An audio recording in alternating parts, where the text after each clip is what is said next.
안녕하세요. 임동훈 목사입니다. 오늘 날마다 말씀과 함께 본문은 고린도전서 15장 16장 말씀입니다.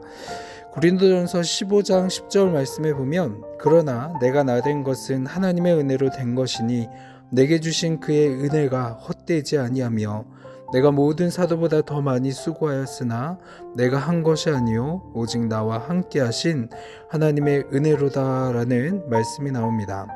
지금까지 세워지고 쓰임받고 살아왔던 모든 것들이 하나님의 은혜로 인해서 되어진 것이라는 고백입니다. 내 삶을 모든 것들에 돌이켜보면 전부 다 하나님의 은혜로 된 것밖에 없다라는 것이죠. 내가 죄인인 것을 깨닫는 것도 하나님의 은혜입니다. 아무나 깨달을 수 있는 것이 아닙니다. 주님의 십자가의 은혜를 깨달아 구원받고 하나님의 자녀된 것을 믿을 수 있다는 것은 기적이고 은혜입니다. 주님의 은혜에 감격하여 주를 위해 봉사, 헌신할 때 불평불만하지 않고 주께 부름받은 사명자로 청지기로 기쁘게 일할 수 있다는 것도 하나님의 은혜를 아는 은혜받은 자들입니다. 그래서 사도 바울은 10절의 고백과 같은 고백을 하고 있는 것이죠. 지금의 나됨은 그 자체가 오직 하나님의 은혜라 라고 말씀하고 있습니다. 깨달음 자체가 은혜입니다. 바울은 다소에서 태어났다는 것 자체가 하나님의 경륜이 있고 은혜라고 말합니다. 은혜라는 말은 자격이 없는데도 불구하고 거저 주었다는 말입니다. 바울은 자신을 사도 중에 가장 작은 자라고 하며 서열로 보아도 제일 마지막이고 오늘 본문 9절에서와 같이 나는 사도 중에 가장 작은 자라고 고백하고 결정적으로 하나님의 교회를 박해하였으므로 사도라 칭함을 받기를 감당하지 못할 자라고 고백을 합니다. 그래서 바울은 늘 자신을 죄인 중에 괴수라고 말합니다. 그런데도 하나님께서 나를 불러오셔서 주의 교회를 위해 사용하여 주시니 이 모든 것이 하나님의 은혜로 나의 나된 것이라고 고백을 한 것이죠. 우리도 이와 같은 은혜를 깨닫기를 원합니다. 어떻게 하나님의 은혜가 나의 삶에 있다는 것을 알 수 있겠습니까? 잘 돌아보시면 나와 관련된 모든 것들이 다 하나님의 은혜로 되어진 것입니다. 내 가정, 직장, 그 무엇도 다 하나님의 은혜가 아닌 것이 어디에 있습니까? 나의 잘못된 것까지도 기다려주시는 은혜가 있습니다. 지난날 내가 잘못했을 때 그 잘못에 대해 정죄하셨다면 나는 죽어 끝났을 겁니다.